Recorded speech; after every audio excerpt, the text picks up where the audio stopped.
warming story. Now, in a similar event, several communities in Hawaii received assistance from an outreach mission brought to them by the Iglesia Ni Cristo, or Church of Christ. Eagle News correspondent Mio Acenas with the details. It is our goal to simply follow what is in the Bible, to love our neighbors and fellow men, and we will continue to do that here in the island of Hawaii.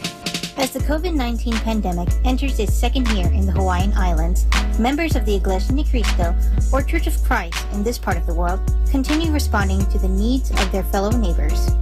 One of the neighborhoods that has benefited from the INC's generosity is the village of Pamoho in central Oahu. Church officials and volunteer members who live nearby provided bags of relief goods such as food and cleaning items.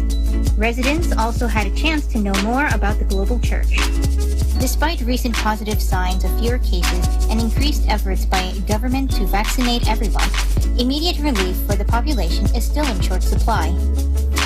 And so, INC members from Honolulu and Kaneohe responded by holding an Aid to Humanity program in Palolo Village. That included some fellowship to know more about the INC and receive some material help from the members. Here in the state of Hawaii, no one is immune to the challenges that all people face in their lives. And even when this pandemic will slow down or even end one day, it doesn't mean that people will be free of problems.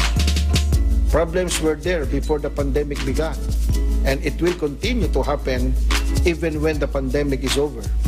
That's why the Iglesia Ni Cristo, or Church of Christ, continues to help our fellow men. The Aid to Humanity projects of the church are not a new thing. The church has been striving to help our fellow men all over the world before the pandemic, during the pandemic, and even after the pandemic is over. Reporting from Honolulu, Hawaii, I'm Mio Acenas, Eagle News. We live in interesting times. Mahalo.